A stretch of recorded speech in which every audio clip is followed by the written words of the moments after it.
Assalamualaikum teman-teman, seperti biasa sebelum mulai Mimin mendoakan semoga teman-teman semua selalu dalam keadaan sehat walafiat. Oke, kali ini kita akan melanjutkan Martial Master versi novel bagian 1961. Bagi yang baru bergabung, selamat bergabung, dan bagi yang belum subscribe dulu lah agar Mimin tambah semangat lagi nih bikin videonya. Oke, kalau sudah kita langsung masuk ke isi ceritanya.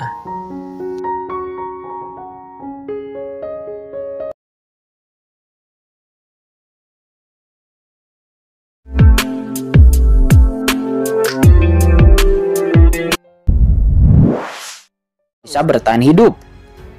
Sekalipun 10% itu adalah jalan keluar yang sangat sempit. Hanya saja sudah terlambat ketika Kaisar Naga Penjara mengucapkan kata-kata tersebut. Saat ini kura-kura matahari yang terbakar telah membawa Kincen dan yang lainnya langsung masuk ke pusaran mayat hidup dan boom. Di celah pusaran tersebut, Kincen berkata, "Jangan gugup, percaya saja kepada kura-kura matahari," kata Kincen dengan sungguh-sungguh.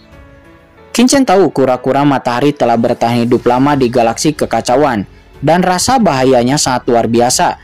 Bagaimana mungkin kura-kura matahari bisa bergegas ke tempat berbahaya seperti itu dengan gegabah?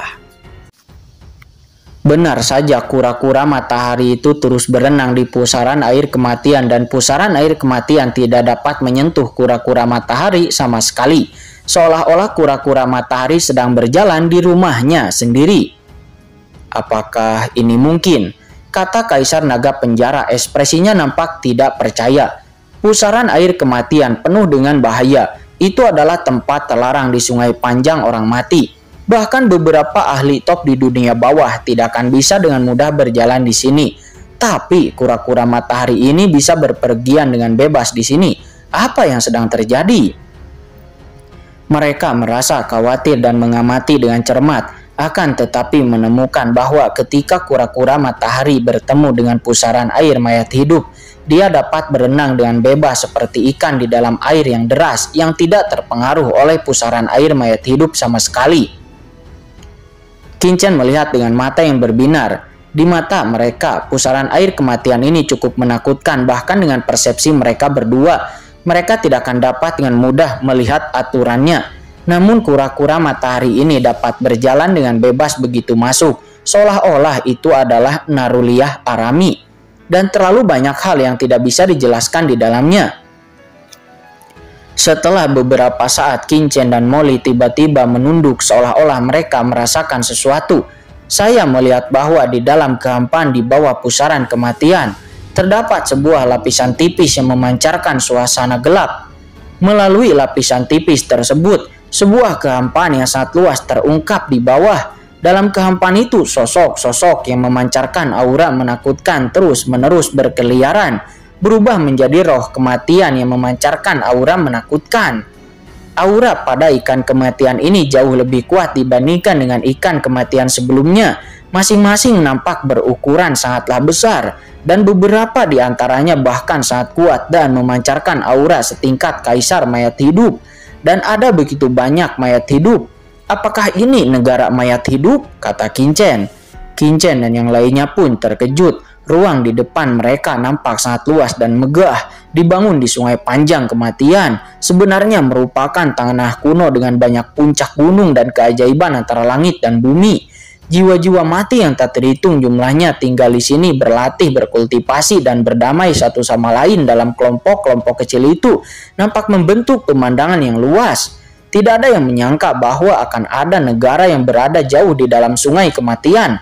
Hal ini mengingatkan Kincen pada kelompok Monster Beast yang berada jauh di dalam laut mati, dan juga kelompok Monster Beast itu di sana mendirikan kerajaannya sendiri dan dunia mereka sendiri jauh di dalam laut mati. Tapi ini kan adalah sungai kematian, bukan laut mati. Melihat jiwa-jiwa mati yang padat di depannya, kulit kepala Kincen terasa mati rasa.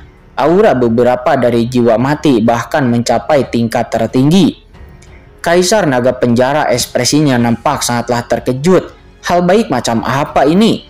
Bagian paling dalam ketika kura-kura matahari yang terbakar datang ke negara ini, kedua bola mata kecilnya tiba-tiba menunduk dengan penuh kegembiraan dan dia buru-buru mengirimkan pesan suara kepada Kincen.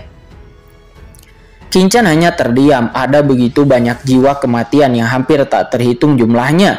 Jika Kincen diminta pergi ke inti negara jiwa kematian untuk menemukan sesuatu yang baik, bukankah ini berarti dia akan mati? Keluar dulu, kata Kincen. Matanya menjadi gelap dan dia berteriak dengan suara yang rendah. Kincen tidak datang ke sini untuk berburu harta karun, tetapi untuk mencari orang yang ingin ditemukan oleh Molly dan tidak perlu menimbulkan masalah di sini. Namun sayang, semuanya sudah terlambat. Kincen dan yang lainnya memasuki negara ini. Seketika roh kematian di negara ini sudah merasakan keberadaan Kincen dan yang lainnya. Ada orang luar. Orang luar menerobos masuk. Sialan, bunuh. Nampak mereka semua memiliki niat membunuh ini.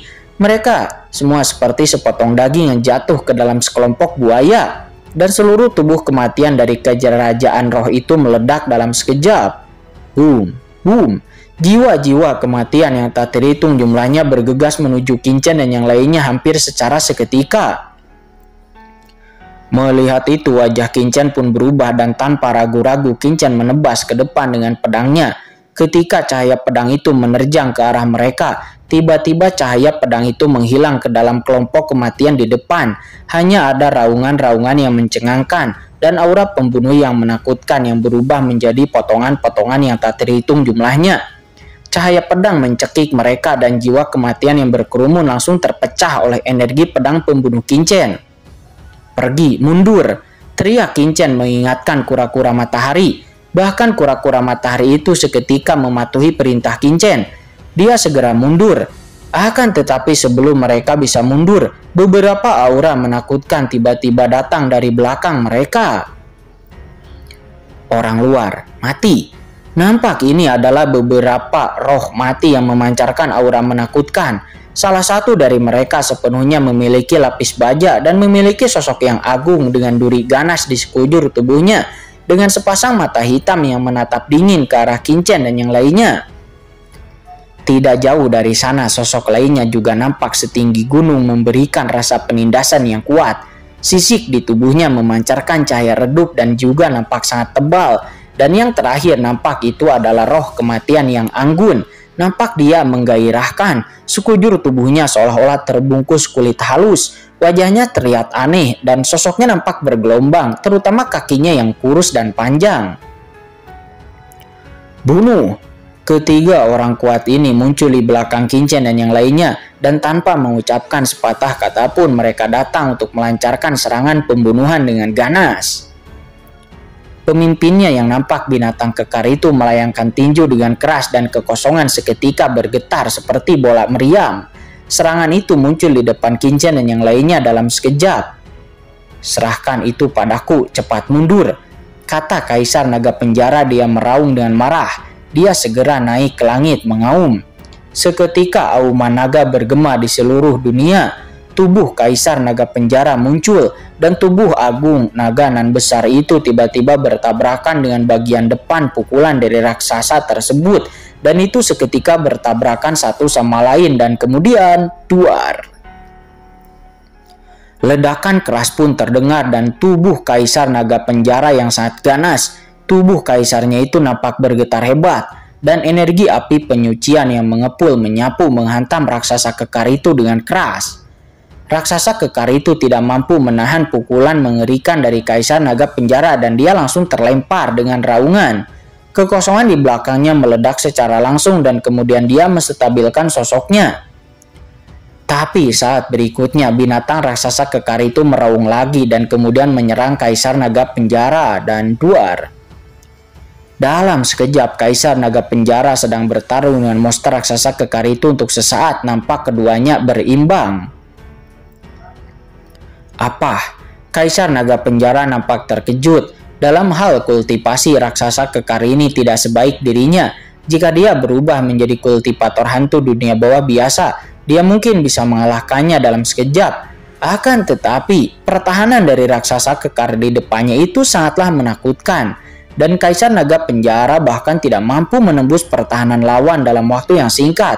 Dan serangannya sebelumnya hanya meninggalkan serangkaian bekas luka yang tidak terlalu dalam di tubuhnya. Di lain sisi, roh kematian yang memiliki lapis baja yang ditutupi duri tajam nampak bergabung dengan sosok Anggun yang tubuhnya sangat seksi. Nampak dia juga datang untuk melayangkan serangan pembunuhan pada saat yang bersamaan melayangkan tebasan kepada Qingchen dan yang lainnya.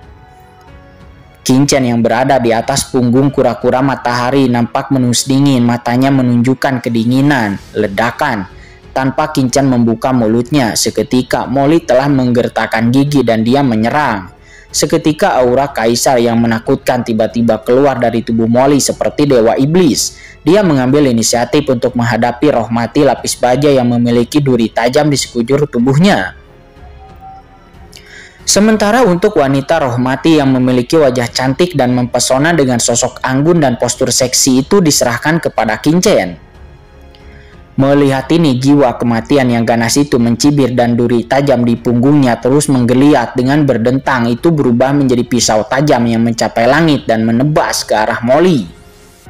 Cahaya pedang gelap tiba-tiba melewati kehampaan dan ada ledakan. Saat berikutnya, cahaya pedang gelap berhenti dan tiba-tiba menjepit ke arah Molly. Dijepit di tangan Molly, auranya nampak melonjak dan dengan cahaya magis yang menakutkan, Molly menjepit pedang tajam lawan dengan kuat oleh pukulannya. Seketika dampak mengerikan pun menyerang Molly, tetapi tubuh Molly tetap tidak bergerak. Kultipator yang bodoh, kamu berani menggunakan tanganmu untuk menahan seranganku. Kamu tidak tahu apakah kamu harus hidup atau mati. Kata mayat hidup yang ganas itu yang memiliki duri. Dia tertawa dengan menyeringai. Duri-duri tajam yang tak terhitung jumlahnya di tubuhnya langsung mengalir dan melonjak. Masing-masing aura kematian yang menakutkan keluar dari duri tajamnya itu dan tiba-tiba menyerbu ke dalam pedang tajam dan menyemburkannya ke arah tubuh Molly. Melihat itu Molly mendengus, wajahnya menjadi pucat dan bekas darah tumpah dari sudut mulutnya. Akan tetapi ekspresi Molly tetap tidak tergerak. Sebaliknya Molly malah menunjukkan senyuman gila dan dengan keras Molly melangkah maju. Meskipun kematian yang mengerikan, energinya mengenai tubuh Molly dan tubuh Molly berlumuran darah. Namun Molly tidak menyadarinya sedikit pun. Dan saat ini serangan Molly juga telah menghantam mayat hidup dengan duri ganas itu dan duar. Energi aliran iblis yang menakutkan meledak ke tubuh jiwa kematian duri tajam itu dan segera membuat orang itu nampak tubuhnya terkorosi dengan lubang gelap roh mati yang ganas. Seketika jiwa kematian dengan duri yang tajam menatap Molly dengan kaget, dengan rasa tidak percaya di matanya. Dia menyadari bahwa aura kultipator hantu hitam di depannya ini tidak terlihat terlalu kuat. Akan tetapi asal-usulnya sangatlah menakutkan sehingga dapat merusak baju besi durinya. Perlu dicatat bahwa pertahanannya ini sangatlah kuat sehingga sangat sulit bahkan bagi seorang kaisar puncak di tahap akhir pun untuk menerobosnya. Yang membuatnya menjadi semakin kaget dan marah adalah bahwa gaya bertarung Molly yang putus asa yang sangat sesat membuatnya merasa lumpuh dan hanya mundur terus-menerus. Di lain sisi, Qingchen yang sedang menghadapi roh mati yang wanita mempesona seketika. Dewa kecil tanpa ragu-ragu dikeluarkan oleh Qingchen. Dewa kecil mengaktifkan pedang Excalibur dengan raungan energi pedang Excalibur yang menakutkan seperti asap yang menyerang tubuh roh kematian dari wanita yang mempesona itu dengan suara yang mendesis. Perlindungan kulit pada roh kematian wanita yang mempesona itu sangatlah halus dan sepertinya itu mampu menghilangkan kekuatan ini. Nampak itu sangat elastis dan lembut. Pedang Excalibur Qingchen sepertinya meluncur ke samping ketika dipukul. Nampak itu diblokir. Pertahanan lawan sangat aneh, kata Qingchen. Dia mengerutkan kening. Bagaimana dia bisa memberinya kesempatan ini? Seketika jantung ruang angkasa di dunia kacau tiba-tiba diaktifkan oleh Qingchen dan kekuatan pengekaan ruang yang menakutkan bertahan untuk menghabisi gadis yang mempesona tersebut. Segera roh dari gadis mempesona terpenjara dalam kehampaan dan tidak dapat bergerak. Dia seperti anak domba yang menunggu untuk disembelih. Lalu terdengar bunyi letupan. Dan saat berikutnya tanda darah yang dangkal muncul di dada montok dari wanita mempesona tersebut. Tanda darahnya berceceran dalam sekejap. Setelah melihat ini, dua jiwa kematian lainnya juga nampak meraung dengan marah. Mereka mengaum dan jiwa kematian yang tak terhitung jumlahnya di sekitar mereka tampak menjadi gila. bergegas menuju tempat ini seperti orang gila. "Bos!" segera Xiaolong dan kura-kura matahari buru-buru melawan, tapi mereka baru saja menerobos ranah transendensi. Jadi bagaimana mereka berdua bisa menahan diri untuk tidak mundur? "Tidak bisa terus seperti ini," kata Qingchen. Dia mengerutkan kening. Kekuatan ketiga roh kematian ini tidak lemah, ditambah dengan pertahanan yang sangat menakutkan. Mereka pasti berada di level Kaisar Yama di dunia luar. Jika dia mau mengalahkannya dalam waktu yang singkat, solusinya tidak mungkin. Jika pertarungan terus berlanjut seperti ini, meski mereka bisa keluar, kemungkinan besar akan ada korban jiwa. "Semuanya, kami tidak bermaksud jahat," kata Qingchen sambil menebas roh kematian yang mempesona itu dengan satu pedang. Qingchen tidak terus menyerang. Saat ini, rune perlatihannya telah diblokir oleh mereka dan tidak mudah bagi Qingchen untuk bisa keluar pergi dari sini. "Tidak ada niat jahat." "Kamu pasti orang itu kan? Kamu hanya berburu di sungai kematianku. Beraninya kamu menerobos ke tempat ini hari ini dan mengatakan bahwa kamu tidak punya niat jahat?" Tiba-tiba sebuah suara yang jelas dan juga sangat dingin terdengar keluar dan diteruskan di antara jiwa-jiwa yang mati tersebut. Dalam kehampaan yang tak berujung, jiwa-jiwa kematian yang padat itu nampak berkumpul dengan kemarahan dan niat membunuh di wajah mereka. Pada saat ini jiwa-jiwa mayat hidup ini tidak bisa untuk tidak saling terpisah, menimbulkan sebuah jalan. Nampak memberi jalan ke sebuah lorong yang luas, dan dari lorong tersebut terlihat seorang wanita dengan sosok yang anggun dengan wajah yang sangat cantik tergantung di sana, dengan cahaya ilahi warna-warni yang bermekaran di mana-mana di tubuhnya. Wanita ini seperti dewa yang berdiri dengan bangga dalam kehampaan dengan suara dingin sebelumnya yang keluar dari mulutnya. Dan ketika wanita itu berbicara, tiga roh kematian teratas yang dengan gila-gilaan menyerang Qingchen juga yang lainnya sebelumnya saat ini seketika terhenti dan nampak mereka saling berhadapan dengan ekspresi hormat.